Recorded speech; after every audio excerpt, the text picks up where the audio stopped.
안녕하세요. 축구 해설위원 김민구입니다. 진짜 충격적인 내용인데 생각보다 그렇게 크게 화제가 되고 있지 않은 인터뷰 기사가 하나 있습니다. 바로 정몽규 대한축구협회장의 인터뷰 기사인데요. 이 내용이 이렇게 묻혀서는 안 되는 뉴스인데 생각보다 많은 분들이 모르시는 것 같아서 이렇게 영상까지 만들게 됐습니다. 손흥민도 따를 수밖에 없지 않겠어요? 클린스만 감독, 정몽규 회장의 믿음에 부응할까? 이게 무슨 소리인지 모르시겠다고요? 저도 그랬습니다. 계속해서 기사 읽어보겠습니다. 토트넘 회장하고 직접 통화하는데 손흥민도 따를 수밖에 없지 않겠어요? 정몽규 대한축구협회 회장이 스타 플레이어 출신인 위르겐 클린스만 대표팀 감독에 대한 신뢰를 드러냈다. 정 회장은 4일 카타르 현지 아시안컵 취재진과 만난 자리에서 이렇게 말했다. 클린스만 감독이 토트넘 대선배이자 레전드 출신인 만큼 주장 손흥민도 그의 지도를 기꺼이 받아들일 것이라는 말이다.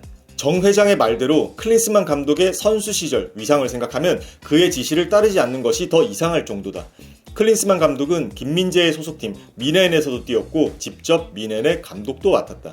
정우영의 소속팀 슈투트가르트를 비롯해 인터밀란, AS 모나코 등 유럽 명문팀을 두루 거치며 수많은 골을 넣었다. 독일 대표팀 선수로서도 1990년 이탈리아 월드컵, 1996년 유로에서 우승을 이끌었다. 선수 시절 경력만 놓고 보면 그 어떤 대표팀 선수라도 따를 수밖에 없을 정도로 대단하다. 아니, 이거를 제가 설명해야 되는 것 자체가 너무나도 당황스러운데 손흥민 선수는 커리어 내내 수많은 감독을 거쳐가면서 단 한 번도 문제가 없었던 선수입니다. 오히려 정확하게는 그 반대였죠. 손흥민 선수를 지도했던 모든 감독은 손흥민 선수의 실력뿐만이 아니라 항상 팀을 먼저 생각하고 팀을 위해 희생하는 손흥민의 멘탈리티를 칭찬했습니다. 이거는 모든 감독이 똑같았어요. 손흥민 선수를 다소 수비적으로 활용했던 무리뉴 감독까지 똑같았습니다. 손흥민 선수가 감독의 경력이 화려하면 말을 듣고 그렇지 않으면 무시하는 그런 스타일의 선수입니까? 세상에서 제일 안 그런 선수를 한 명 뽑으면 그게 손흥민입니다. 이거를 한마디로 요약을 하면 이건 무슨 일이 벌어지는지 전혀 파악하지 못하고 권위만 내세우는 무능력한 권위주의자의 전형입니다. 사실 발로텔리한테나 어울릴 법한 이런 말을 손흥민 선수에게 또 사석이 아닌 공식적인 인터뷰에서 기자에게 할 수 있는 겁니다. 스타 플레이어 출신 클린스만 감독의 위엄이 이번 대회에서도 효과를 발휘했다고 정 회장은 보고 있다. 앞서 요르단과의 조별리그 2차전에서 무승부를 거둔 바로 다음날 회복 훈련을 진행했던 것을 예로 들면서 클린스만 감독이기에 가능했던 것 아니겠냐고 말했다. 대표팀은 바레인과의 1차전 다음날에는 쉬었다. 요르단전 이튿날 회복 훈련은 전날 보여줬던 실망스러운 경기력을 빨리 끌어올리기 위한 채찍질이었다. 풍부한 국제대회 경험, 이를 바탕으로 한 클린스만 감독의 선수들과의 심리적인 밀고 당기기 기술도 정 회장을 매료시킨 클린스만 감독의 장점이다. 정 회장은 의무진에게 선수가 언제쯤 낫는지 말하지 말라고 했다더라. 그러면 딱 그 시점부터 선수들 몸이 낫기 시작한다고 하더라. 토너먼트 대회에서는 다 크고 작은 부상을 안고 뛰는 것 아니겠나. 경험이 많아서인지 선수들의 투지를 끌어올릴 줄 안다며 웃었다. 이 선수들의 매치 피로도를 회복하는 데 있어서 이 요즘 스포츠 사이언스가 어느 정도까지 발전을 했냐면요.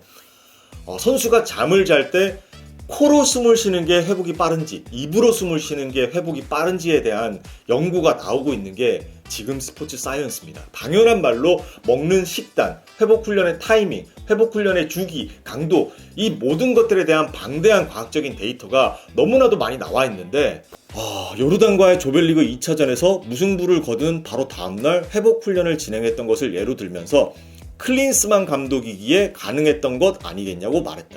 여기에서 정몽규 회장이 언급한 내용은 전혀 특별한 게 아니에요. 굉장히 일반적인 겁니다.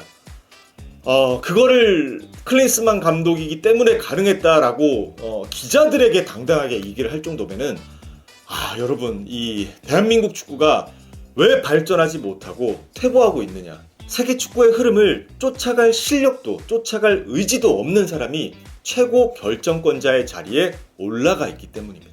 사실 제가 정몽규 회장을 비판하는 게 오늘이 처음은 아닌데요. 제가 생각하는 클린스만 감독의 선임 과정에서 가장 아쉬운 부분은 뭐였냐면은 당시에 클린스만 감독은 이미 유럽에서 커리어가 끝난 감독이었다는 겁니다.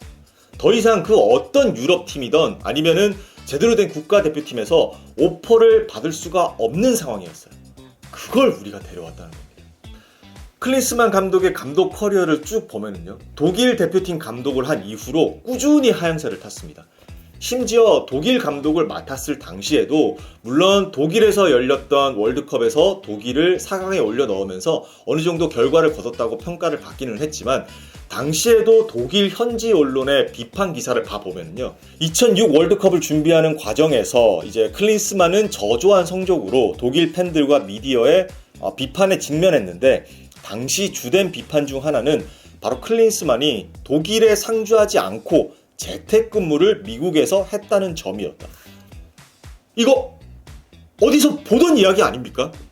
18년 전 독일 빌트지 기사인데 내용이 너무나도 익숙합니다. 그러니까 예견돼 있었다는 거겠죠. 그래도 로하임 레브 당시 수석 코치와 2006 독일 월드컵에서 독일을 4강에 올리면서 어느 정도 성적은 냈는데 그 이후로는 쭉 실패를 합니다. 그 뒤에 바이에른 뮌헨을 맡았는데 바이에른 뮌헨에서는 9개월 만에 해임이 돼요. 그때 당시 성적이 25승 9무 10패였습니다. 1년도 안 되는 시간 동안 뮌헨을 이끌고 9번을 비기고 10번을 진 거예요. 그래서 이때 밑에서 뛰었던 필립 람이 자서전에 대놓고 클린스만을 디스하는 사건도 생깁니다. 우리는 클린스만 밑에서 체력 훈련만 했다. 전술 훈련은 거의 없었다. 경기 전에 선수들끼리 따로 모여서 어떻게 뛰어야 될지 의논해야 했다. 모든 선수들은 클린스만 밑에서 8주간 훈련한 뒤 더 이상 발전이 없겠다라는 것을 알았다. 나머지 훈련 기간 동안 발전은 전혀 없었고 부상만 생겼다. 발전이 없었고 부상만 생겼다. 이것도 굉장히 익숙한 대목 아닙니까? 뭔가 데자뷰 느낌인데 일단 넘어가겠습니다.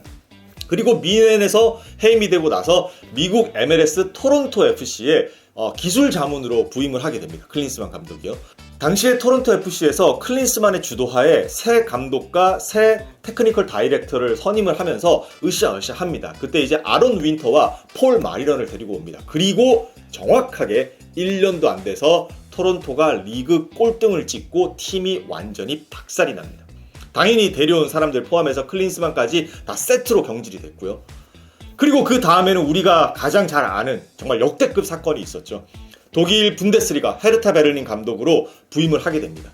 부임하자마자 선수 영입으로 1,030억을 씁니다. 이 1,030억이 어떤 의미가 있는 돈이었냐면요, 그때 당시에 유럽 5대 리그 겨울 이적 시장 이적료 신기록이었어요. 분데스리가에서 그 신기록이 나온 겁니다. 그러니까 구단도 클린스만 감독을 믿고 엄청난 투자를 해준 거예요. 실제로 당시에 클린스만은 헤르타 베를린의 기존 스쿼드를 완전히 갈아엎습니다.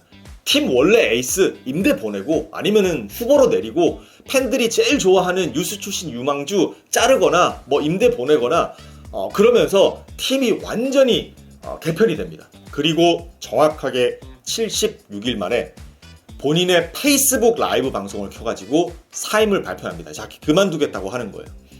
구단이랑 어떠한 사전 조율 없이 무책임하고 일방적으로 그만둔다고 발표합니다. 무슨 이유인지 정확하게 밝히지도 않았어요. 그냥 내부적인 신뢰가 부족했다 이런 식으로만 밝혔습니다. 이거는 감독을 잘하고 못하고를 떠나서 신뢰관계를 저버린 거기 때문에 그 뒤로 클린스만은 3년 동안 유럽에서 그 어떤 오퍼도 받지 못하고 있었습니다. 사실상 탑 레벨에서는 감독 커리어가 끝난 상황이었죠. 그걸 우리가 데리고 온 겁니다. 모든 절차를 무시하고 아시안컵 감독들 중에 두 번째로 많은 연봉을 줘가면서, 일본 기자 카키우치 씨에 따르면은 아시안컵 4강에 진출을 하면서 이제 클린스만 감독을 경질하게 됐을 때 위약금이 발생한다고 합니다.